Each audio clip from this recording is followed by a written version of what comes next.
ನಮ್ಮ ರಾಜ್ಯದಲ್ಲಿ home minister ಯಾರು ಅಂದ್ರೆ ಈಗ ಗೊತ್ತೇ ಇಲ್ಲ ಯಾರಿಗೂ. ಹೋಮ್ ಮಿನಿಸ್ಟರ್ ಯಾರು ಅಂತ ಗೊತ್ತೇ ಇಲ್ಲ. ಪಾಪ ಅವ್ರು ಹೋಮ್ ಮಿನಿಸ್ಟರ್ ಬಿಟ್ಟು ಎಷ್ಟೋ ವರ್ಷ ಔಟೈತೆ, 2 ವರ್ಷ ಔಟೈತೆ, ಬಿಟ್ಟುಬಿಟ್ಟವ್ರು ಅವ್ರು.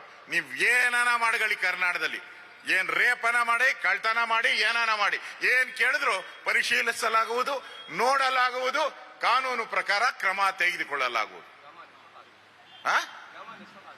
ಗಮನಿಸಲಾಗುವುದು. ಜಾಸ್ತಿ ಹೇಳಿದ್ರೆ ಗಮನಿಸಲಾಗುವುದು, ಇನ್ನೂ ಜಾಸ್ತಿ ಹೇಳಿದ್ರೆ ಕಾಮನ್. ಇದೆಲ್ಲ ಏನ್ ಕಾಮನ್? ಇದೊಂದು ಆಕಸ್ಮಿಕ. ಇದು ನಮ್ಮ ಹೋಮ್ ಮಿನಿಸ್ಟರ್.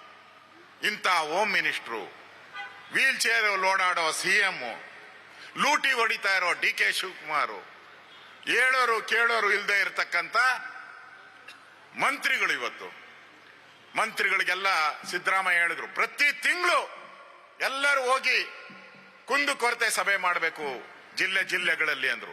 ಯಾವ ಮಂತ್ರಿನೂ ಇಲ್ಲ, ಒಬ್ಬ ಮಂತ್ರಿನೂ ಮಾಡಿಲ್ಲ.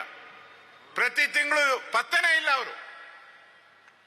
ಅಂದ್ರೆ ಜನಗಳನ್ನ ಮರ್ತು ಬಿಟ್ಟವ್ರೆ. ಅವ್ರಿಗೆ ಅರ್ಥ ಆಗ್ಬಿಟ್ಟಿದೆ, ಇನ್ನ ನಾವು ಗ್ಯಾರಂಟಿ ಬರಲ್ಲ, ಅದು 6ನೇ ಗ್ಯಾರಂಟಿ.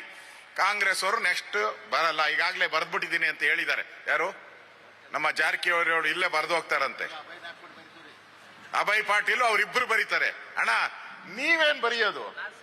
ಆಲ್ರೆಡಿ ಜನ ಬರೆದ್ಬಿಟ್ಟವ್ರೆ. ಬರ್ದಿಲ್ವಾ?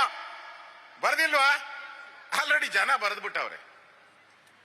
ನಾರಾಯಣ ಸ್ವಾಮಿ ಹೇಳಿದ್ರು, ಹಾಲು ಕುಡಿದ್ರು